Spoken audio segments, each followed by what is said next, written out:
The first container garden I ever tried was a disaster of the most expensive kind. Not expensive in dramatic failure, but expensive in the quiet, grinding way that only gardeners understand. Every spring, I spent money. Every autumn, I threw it away. Annuals that looked beautiful in April and were dead by October. Tender plants that couldn't survive a frost. Impulse purchases at garden centers that turned out to need conditions I couldn't provide. Year after year, starting from zero. It took me an embarrassingly long time to understand what experienced gardeners already knew. That the entire annual model of container gardening is designed to keep you spending. That there is a completely different way to think about what goes in a pot. A way that costs you once and pays you back for years. The plants I'm going to show you today don't just survive in containers. They prefer them. They come back every year without being asked. They get bigger and better with almost zero effort on your part. And some of them, as you'll see by the end of this list, will still be in that same pot long after you've forgotten you planted them. Stick around, because number 4 on this list has been surviving in pots without soil changes, without feeding, without any meaningful care for decades at a time. People have found these plants thriving in abandoned containers years after the garden was left. And number 20 blooms in the dead of winter, in the shade, when every other container is bare dirt or dead stems, and has been doing so from the same pot for 20 years in traditional European gardens. Subscribe to the Healing Homestead right now, because every week we help you grow more with less. Let's get into it. Number 1. Hosta, the plant that rewards you for doing less. I want to tell you something about hostas that changed how I think about container gardening entirely. My neighbor has a hosta in a terracotta pot on her north-facing doorstep. She has had it there for 11 years. In that 11 years, she has watered it when she remembered, divided it once when it got too big, and otherwise done absolutely nothing. It is, without question, the most impressive plant on her property. That is the hosta promise. Enormous dramatic leaves in shades of deep forest green, blue-green, gold, and cream-edge variegation that can span over a foot across on a mature plant.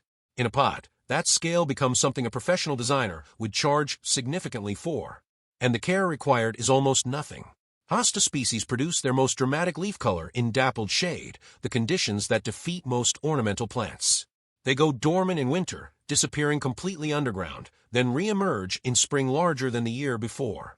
No replanting, no coaxing, just patience and the willingness to leave them alone. The fibrous root system of hostas is genuinely content in confined spaces. Unlike many perennials that become root-bound and struggle, hostas in containers simply wait, storing energy through dormancy, and return each spring with more vigor than before. Plant in good quality potting mix with plenty of organic matter. Water regularly through the growing season. Divide the clump every 3 to 4 years when it outgrows its pot. 1 hosta becomes 2. 2 becomes 4.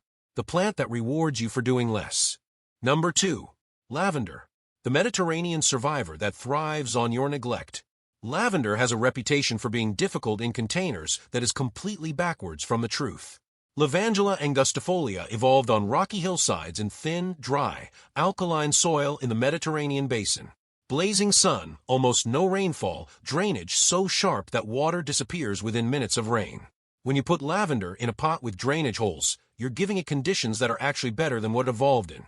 It responds by becoming nearly indestructible.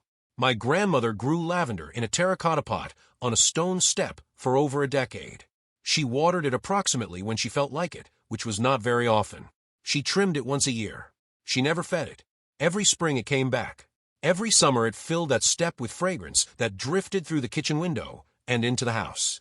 She didn't think of this as gardening particularly. She thought of it as the lavender, as though it were a fixture of the house itself. Here is the honest mistake that kills lavender in containers. People love it too much. Rich potting mix, regular fertilizing, consistent watering. The plant sulks, develops root rot, and dies. The counterintuitive truth is that lavender wants gritty, fast-draining soil, minimal water, and full blazing sun. The drier and hotter the better. Water once a week in summer at most. Almost never in winter. Trim back by 1/3 after flowering to prevent the plant from going woody at the base. Done correctly, lavender persists in the same container for a decade or more. The fragrance it produces, that specific warm herbal sweetness that carries on hot air, is one of the genuine pleasures of a container garden that costs you almost nothing to maintain. Number 3. Sedum, the plant designed by nature for container life. Sedum might be the single most foolproof container perennial in existence, and I say that having killed more plants than I care to admit. Sedum is almost impossible to kill through neglect. Those thick, succulent leaves are water storage tanks that the plant draws from during dry periods. You can forget to water a sedum for weeks in summer and come back to find it completely fine, waiting patiently, unchanged. Sedum spectabile and its modern hybrids, Autumn Joy, Autumn Fire, Matrona, produce flat-top flower clusters that emerge pink in late summer, deepen to rose, then turn copper bronze in fall, and remain on the plant through winter, providing structure and texture when everything else has died back. Birds eat the seeds. The dried flower heads look beautiful under frost. The plant is genuinely useful in every season. The one signal you need to know: leaves become mushy and translucent if you overwater.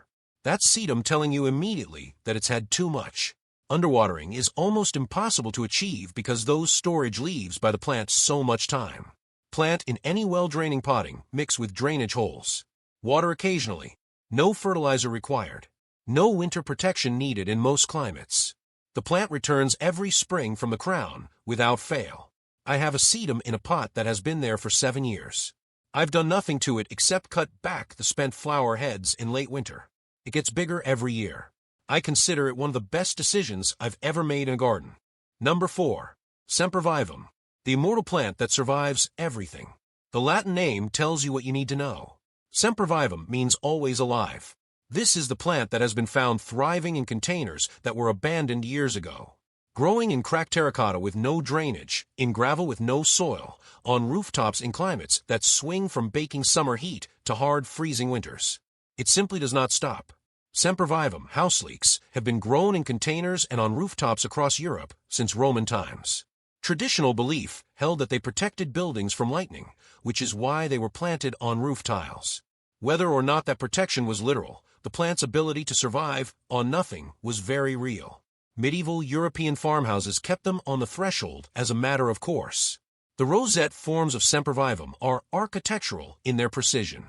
Perfect geometric spirals in shades of green, red, purple, silver, and near black, some edged with fine hair-like cilia that catch the light. They multiply by producing offsets, small daughter rosettes that cluster around the parent and eventually fill the container completely. One plant becomes a dozen, becomes a colony, all without any input from you.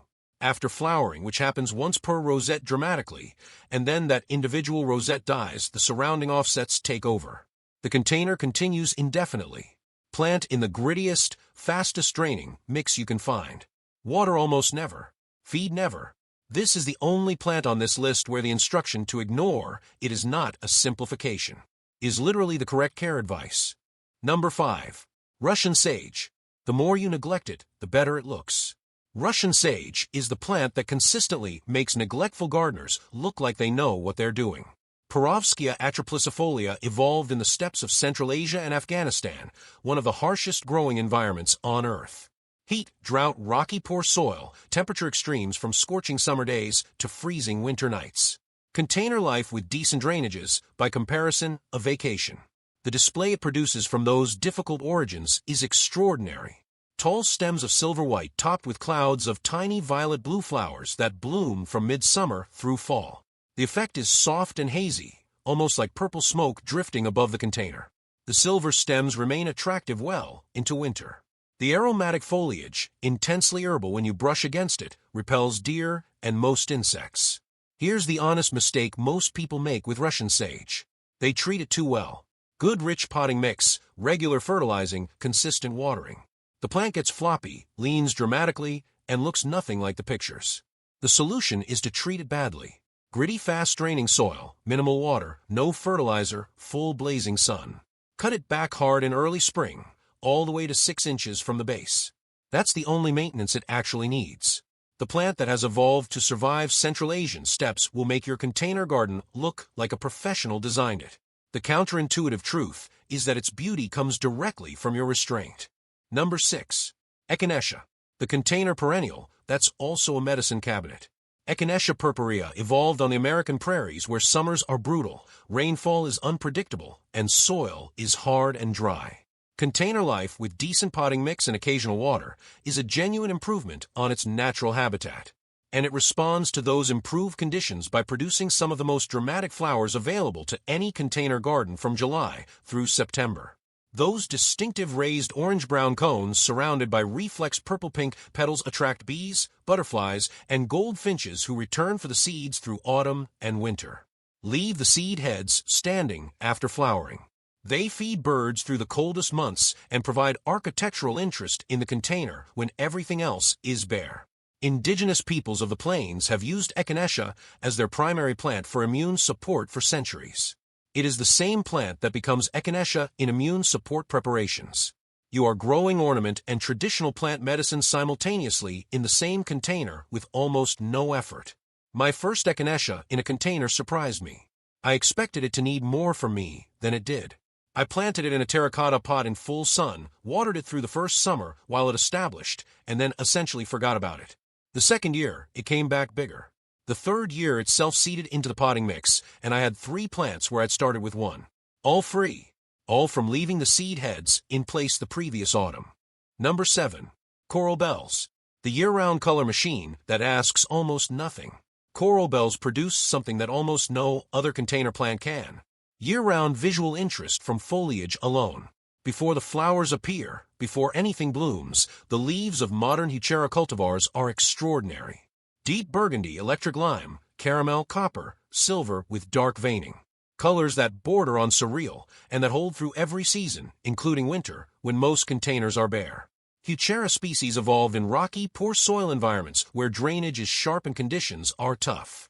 A well-draining container pot replicates that environment exactly, which is why coral bells have been quietly thriving in containers for decades without anyone making much fuss about it. In summer, delicate wand-like flowers rise above the foliage, and hummingbirds find them with remarkable reliability. In autumn, the leaf color intensifies. In winter, many varieties remain semi-evergreen, giving the container something to show when everything around it has died back. The full care routine. Plant in a container with excellent drainage, water when the top inch of soil dries out, feed lightly once in spring. That's it. That is genuinely the complete relationship. I planted 3 different Heuchera varieties in a long window box 3 years ago. I have not replaced a single plant. The colors have shifted and deepened with each season. The box looks more considered and intentional now than it did when I first planted it. The plants did that. I did not. Number 8. Catmint. The plant that keeps forgiving you. Catmint has an almost saintly tolerance for imperfect care. Miss a watering, it recovers within hours of being watered again. Forget to deadhead, it keeps blooming anyway. Skip the fertilizer for the entire season, still covered in soft lavender blue flowers through summer. This is the container perennial for people who want beauty without reliability anxiety. Nepeta ex Fossini produces those cascading mounds of silver-gray aromatic foliage covered in a haze of blue-purple flowers from late spring through midsummer. Cut the whole plant back by half after the first flush, and within 2 to 3 weeks it's flowering again. Often a third flush follows in early autumn. 3 seasons of color from one container perennial that barely needs water and never needs coddling. The aromatic quality of catmint is something I find genuinely difficult to describe in a way that does it justice. Crush a leaf between your fingers. What you get is sharp herbal clean with something cool underneath, like a better version of mint with complexity added. That fragrance deters deer. It deters most insects. It draws bees in numbers that will make the container hum on warm afternoons. Traditional European herb gardens always included catmint at the border edges for exactly these reasons: ornamental, aromatic, useful, and requiring almost nothing. The knowledge survived in cottage gardens and farmhouse borders for centuries because the results were obvious and the care was minimal. Number 9. Agapanthus. The pot icon that blooms for decades. Agapanthus is the plant that appears in every photograph of a beautiful Mediterranean courtyard, every image of a well-designed Provençal terrace, every picture of a coastal garden that makes you wish you lived somewhere warmer. Those tall stems topped with spherical heads of blue or white flowers rising from fountains of strap-like leaves. It is one of the most recognizable container plants in the world, and it is also one of the most misunderstood in terms of what it actually needs. The honest truth about Agapanthus, Agapanthus africanus, and its hybrids is that they prefer to be slightly root-bound. Most container plants suffer when their roots fill the pot completely. Agapanthus flowers better for it. The slight stress of a crowded pot signals the plant to produce more blooms rather than more foliage. This means you deliberately do not repot it until it becomes completely pot-bound, at which point you either pot up into a larger container or divide it. Traditional use of Agapanthus in South African and later Mediterranean and British container gardening goes back centuries. It was brought to European gardens in the 17th century and immediately became a fixture on terraces and in orangeries because it produced spectacular flowers from a container with minimal care and overwintered reliably in a frost-free space. Plant in a container slightly smaller than you'd think appropriate. Water regularly through summer. Feed monthly while in growth. Leave it alone in winter, cutting back the dead foliage in spring. The reward is those extraordinary blue spheres appearing year after year on increasingly tall stems as the plant matures. Number 10. Black-Eyed Susan, the plant that fills the summer gap. Black-Eyed Susans solve a specific and frustrating problem in container gardening. Most spring perennials have finished blooming by July. Hostas are just foliage. Lavender has had its flush. The containers look green and healthy, but the color is gone. Black-Eyed Susans are just getting started in that exact window. Rudbeckia and its cultivated relatives produce those unmistakable golden yellow flowers with dark chocolate centers from midsummer through the first hard frost. 3 to 4 months of continuous color in conditions that punish other plants. Heat, drought, blazing sun. The flowers keep coming whether or not you deadhead, whether or not you fertilize, whether or not you pay attention. I grew up thinking Rudbeckia was a weed because it grew in roadside ditches near our house without anyone planting or tending it. I understand now that its presence in difficult, unmanaged conditions is not a sign of its low value, but of its extraordinary resilience. A plant that thrives in roadside gravel without anyone's help will thrive spectacularly in a container with decent potting mix and occasional water. Plant in full sun. Water occasionally. Divide every 2 to 3 years when the clump becomes crowded, collecting more plants from the original investment. Leave the seed heads in autumn for birds. Cut back in early spring. Return every year. Gold flowers blazing through container summer while everything around them takes a rest. Are you starting to understand the difference between plants that cost you every spring and plants that pay you back every year? Hit that like button if this is changing how you see your container garden. And subscribe to the Healing Homestead if you haven't already. Every week we go deeper into growing smarter with less. Let's keep going. Number 11. Daylily, the plant that pays you back in more plants. Daylily has a reputation in gardening circles that is almost unfair to every other perennial in existence. It blooms reliably in nearly every condition. Poor soil, drought, heat, containers, no fertilizing, no deadheading, no complicated care routine whatsoever. Gardeners have been dividing and passing daylily clumps to neighbors for over a century because they multiply freely, ask for almost nothing, and produce something genuinely beautiful in return for that nothing. My aunt had a collection of daylilies along her back fence that she had never once intentionally tended. They had been there when she moved in, left by the previous owner, and in 15 years of benign neglect they had multiplied from a handful of clumps into a continuous drift of orange and gold that bloomed for 6 weeks every summer without fail. She thought of them as part of the landscape rather than plants she was responsible for. In a meaningful sense, she was right. Hemerocallis species produce strap-like foliage that forms dense clumps and erupts into bloom in summer. Each individual flower lasts only 1 day, which is where the name comes from. But each stem carries multiple buds and each mature clump produces multiple stems simultaneously, so the display in a large container continues for weeks. A well-established daylily clump in a container becomes a genuine spectacle from June through August. Here is the honest truth the nursery industry doesn't emphasize. The older, simpler varieties that your grandmother grew without any fuss are often more resilient than the expensive modern hybrids. The classic orange varieties, sometimes called ditch lilies, are essentially indestructible. In a container, plant in any decent potting mix, water occasionally, divide every 3 years when the clump becomes crowded, and collect more plants than you started with. It is the container perennial that multiplies itself and hands you the extras. Number 12. Hardy Geranium, the one that actually comes back. When most people say geranium, they mean the tender pelargoniums sold at every garden center in spring. The ones that look beautiful in April and are dead by November. The ones you throw away and replace every single year. Hardy geraniums, the true geranium species, are a completely different plant and a completely different proposition. These are genuine perennials that die back in winter and return faithfully each spring, producing mounds of lobed, often fragrant foliage covered in flowers for weeks at a time. Many varieties rebloom if cut back after the first flush. The foliage itself is attractive all season, often coloring beautifully in shades of orange and red in autumn before going dormant. Geranium species have been garden staples across Europe for centuries, growing in containers on cottage windowsills and in courtyard pots with essentially no fuss because they were genuinely easy and genuinely reliable. Traditional cottage gardeners grew them not because they were fashionable, but because they worked year after year without demanding anything in return. Here is the thing about hardy geraniums that I wish someone had told me earlier. Geranium roseanne, the violet-blue variety with the white center, blooms from June until hard frost without stopping. I planted one in a container 4 years ago, expecting it to behave like a normal perennial with a defined bloom window. It did not.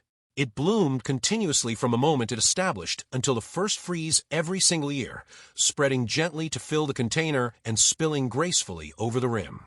I have done nothing to it except cut it back in early spring. Plant in well-draining potting mix, full sun to partial shade depending on variety, water regularly but let it dry somewhat between waterings. Cut back after flowering to encourage rebloom. Divide every 3 years. Stop buying the same annual geranium every spring. Make this investment once and be done with it. Number 13. Salvia, the drought-proof repeat bloomer. Salvia nemorosa and its cultivars produce vertical spikes of deep violet, purple, or blue flowers that rise cleanly above mounded gray-green foliage. Cut them back after the first flush in early summer, and they rebloom. Cut them back again, and some years you get a third flush. 3 seasons of color from one container plant that barely needs water and asks almost nothing of you between those bloom cycles. The name salvia comes from the Latin salver, to heal. This tells you something about how the ancient world thought about this plant. Traditional Mediterranean and South American healers worked with salvia species for millennia, not for decoration, but for medicine. Our ancestors weren't growing these plants to look at. They were growing them to use. The ornamental value was secondary to the practical value, and both were substantial. Salvia evolved in dry Mediterranean and South American climates with distinct wet and dry seasons. This means it has been evolutionarily trained to flower hard after dormancy and shrug off drought like it's nothing. In a pot that drains quickly and dries between waterings, perennial salvia is perfectly at home. Plant in full sun. Use well-draining potting mix. Water once weekly at most through summer. Feed lightly once in spring. Cut back after each bloom flush. The plant that rewards you with more flowers every time you cut it back is a counterintuitive joy in a container garden. Most plants respond to cutting by slowing down. Salvia responds by accelerating. Number 14. Liriope, the year-round container workhorse nobody talks about enough. Liriope is one of those plants that experienced gardeners keep coming back to quietly, without making a fuss, because it solves more container problems than almost anything else available. It tolerates full sun. It tolerates deep shade. It tolerates drought. It tolerates poor soil. It stays green through winter in most climates. It produces attractive purple flower spikes in late summer, followed by black berries that persist into winter. And it comes back every year, without fail, spreading slowly to fill its container completely. Liriope muscari lilitif has been used in Japanese and Chinese gardens for centuries as a ground cover and border plant valued for its versatility and its evergreen persistence through difficult conditions.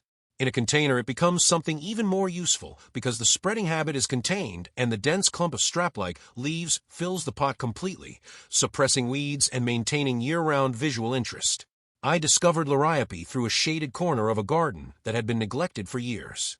In a spot where almost nothing else had survived, Liriope had not just survived but thrived, spreading from one original plant into a dense colony that looked deliberately designed. That observation taught me more about container gardening than any book had managed to convey. Find the plants that thrive without you and put them in pots. Plant in any well-draining potting mix in sun or shade.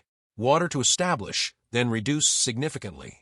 Cut back the old foliage in early spring before new growth emerges. Divide every 4 to 5 years. The year-round workhorse that belongs in every container garden that wants to look good without constant attention. Number 15. Yarrow, the nearly indestructible container perennial. Yarrow is named for Achilles. Achillea millefolium, the the genus named for the legend that Achilles used this plant to treat his soldiers' wounds during the siege of Troy. Whether or not that story is literally true, it tells you that yarrow has been in continuous human use for so long that it entered mythology. No plant earns that kind of cultural permanence by being unremarkable. In a container, yarrow produces flat-topped flower clusters in white, yellow, pink, or red above finely cut feathery gray-green foliage that smells sharply herbal when you brush against it. It blooms from early summer through fall. It tolerates droughts so severe that most other container plants would be dead. It returns every spring from a crown that expands gradually, and it self-seeds into the potting mix if you allow the flower heads to mature.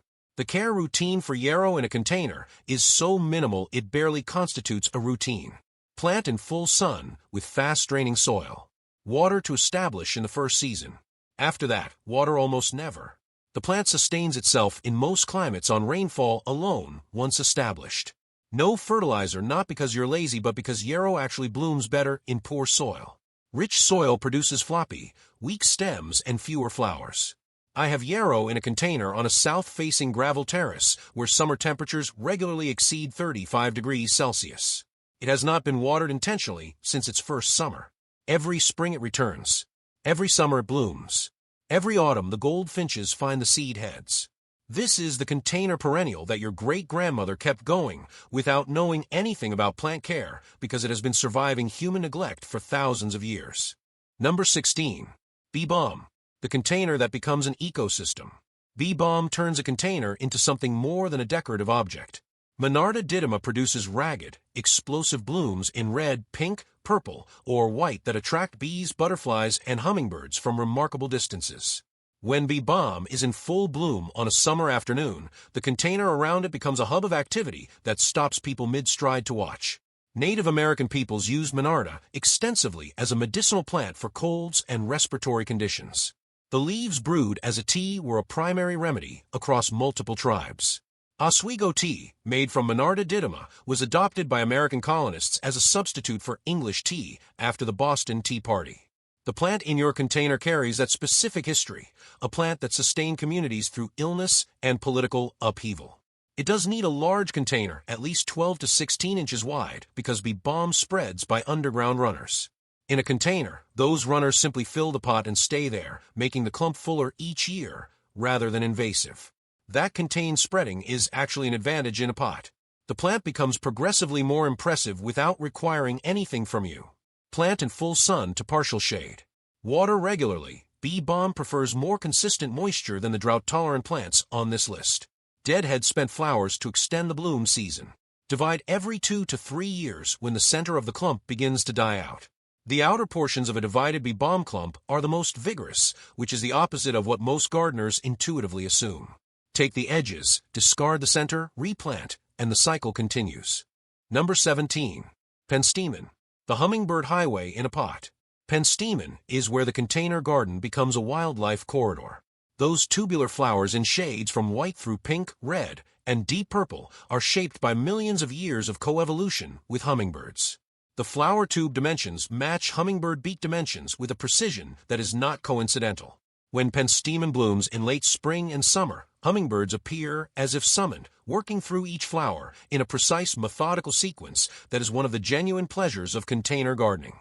Native penstemon species evolved in some of the most challenging growing environments in North America. Rocky slopes, desert margins, poor soils, temperature extremes. This background means they are among the most drought-tolerant and low-maintenance flowering perennials available, requiring almost nothing once established in a container.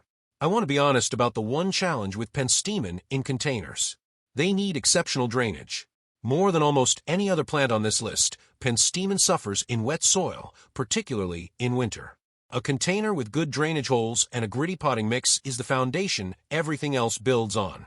Get the drainage right in penstemon is as close to indestructible as a flowering perennial gets. Plant in full sun with the fastest draining potting mix you can assemble. Water to establish in the first season, then reduce significantly. No fertilizer needed. No deadheading required, though it can extend the bloom season. Leave the seed heads for birds. Cut back in early spring. The hummingbird highway that also feeds bees and native pollinators through the most important months of their active season. Number 18. Astilbe. The feathery beauty for shaded containers. Astilbe fills a specific and important role in container gardening. It is one of the most beautiful flowering perennials for shade, and it thrives in containers that stay consistently moist. Most shade-tolerant plants produce interesting foliage, but subdued flowers. Astilbe produces plumes, feathery upright sprays of tiny flowers in pink, red, purple, or white that rise dramatically above its finely divided fern-like foliage. In a shaded container in a moist courtyard or on a north-facing balcony, Astilbe looks like something transplanted directly from a woodland garden. Sophisticated, lush, and apparently effortless, even though you achieved it by choosing the right plant for the right condition rather than by doing anything particularly clever. Here is the honest caveat about Astilbe that the plant's beauty sometimes obscures. Is not drought tolerant. Unlike most plants on this list, it genuinely needs consistent moisture and will communicate clearly when it doesn't get it, wilting dramatically and bleaching out in the sun. Group your Astilbe containers where you'll remember to water them. Near the back door. On a route you walk daily. Somewhere the wilting will be noticed before it becomes a problem. What it gives back for that regular watering is weeks of bloom in early summer, then attractive bronze seed heads that persist through autumn, then reliable return every spring with expanding clumps that can be divided to produce more plants. Astilbe species have been grown in gardens since the late 19th century when plant hunters brought them from Asia. Traditional Japanese gardens have used them for far longer. There is a reason this plant has been valued across cultures and centuries. When the conditions are right, there is nothing quite like it in a shaded container. Number 19.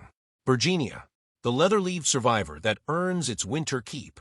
Bergenia is the plant that most container gardeners have never tried and almost universally love once they do.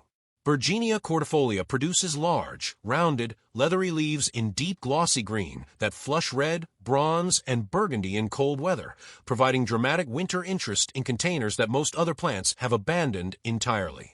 In late winter and early spring, before almost anything else stirs, Bergenia sends up clusters of pink or white flowers on stout, red stems. The winter transformation is what distinguishes Bergenia from every other plant on this list. As temperatures drop in autumn, those broad leaves change color progressively, from green through bronze to deep burgundy red, as if the plant is responding to the cold with increasing intensity. In a container in winter, when most pots are bare or holding dead stems, a Bergenia in full winter color is startling and beautiful. Traditional use of Bergenia in European gardens goes back centuries. It was a staple of Victorian container gardening specifically because it provided interest through the months when gardens were otherwise dead. Gardeners who lived through long, dark European winters understood the value of a plant that looked better in February than it did in July. That understanding produced a cultural tradition of Bergenia cultivation that persisted because the results were consistently worth it. Plant in partial shade, full sun in cooler climates. Use moisture-retentive potting mix. Water regularly through the growing season. Almost no care required in winter, which is precisely when the plant is doing its most interesting work. Divide every 4 to 5 years. The plant that earns its place in the container garden not through summer spectacle, but through the quiet, consistent beauty it provides when everything else has given up. Number 20. Hellebore, the plant that blooms through winter for 20 years. And here we are at the plant I saved for last. Because hellebore does something that no other perennial on this list does, and that nothing else in the container garden can replicate. It blooms in winter. In some climates, through snow. On a shaded patio in February, when every other container is bare earth or dead stems, a hellebore in an established container is covered in those characteristic nodding flowers in cream, pink, deep plum, near black, and soft yellow. I want to tell you something about hellebore that I find genuinely moving. A well-established container hellebore can persist and bloom for 20 years or more. The plant I'm thinking of right now belongs to a woman in her 70s who received it as a birthday gift in her 40s. It has been in the same pot, on the same shaded step, through 3 decades of her life. It has bloomed every February without fail. It has outlasted relationships, outlasted the cats she kept when she planted it, outlasted several versions of the garden around it. It just keeps coming back. Hellebore species are evergreen perennials, meaning they never fully disappear. In autumn, when everything else is dying back, hellebore looks exactly as it did in June. In winter, it sends up its flowers, sometimes dozens on an established plant. In spring, it sets seed. In summer, it rests quietly in shade, looking perfectly presentable and requiring nothing. the plant never stops being useful. It simply cycles through what it does with quiet consistency across decades. Traditional European gardens have grown hellebores in shaded corners since medieval times. They were associated in folk tradition with protection and clarity, used across cultures in ways that reflected how seriously people took a plant that bloomed through the harshest season. Plant in partial to full shade in moisture-retentive potting mix. Water regularly in spring and autumn when the plant is most active. Leave it alone in summer. Divide very cautiously. Hellebores resent disturbance and take several years to recover from division. Better to leave them undivided and let them expand slowly on their own terms. The plant that blooms when the world is gray and bare. The plant that will still be in that container long after you've forgotten when you planted it. The plant that makes the strongest possible argument for perennial container gardening. Not just for this season, for every season to come. 20 perennials. 20 plants that cost you once and pay you back for years. 20 reasons to stop starting over every spring and start building something that accumulates beauty and value with time. The model most garden centers want you to follow is the annual model. Buy new plants every spring. Replace them every autumn. Start over every year. Spend every year. That model benefits the seller. It does not benefit you or your garden or the wildlife that depends on established, permanent plantings. The perennial container model is different. You make a considered investment. You choose plants suited to your conditions. You give them time to establish. And then year after year, they give back more than they receive. They fill their containers. They multiply. They return reliably each spring larger and more beautiful than the year before. Some of them, like the hellebore, will outlast the garden you're planting now. Start with one. The Hosta for the shaded corner. The Lavender for the sunny step. The Sempervivum for the gravel trough that gets no attention. Make that one investment and watch what happens across a full growing season. By autumn, you'll understand something about container gardening that took me years to learn. The best containers are the ones that take care of themselves. Smash that like button if this changed how you think about what goes in your pots. Drop a comment and tell me which one you're starting with. Are you going straight to the Sempervivum for the truly immortal container? The hellebore for winter bloom? Or the Russian sage because you want the plant that rewards neglect most dramatically? I read every single comment at the Healing Homestead. Subscribe if you haven't already, and ring the bell. Every day, we help you grow more with less. See you next one.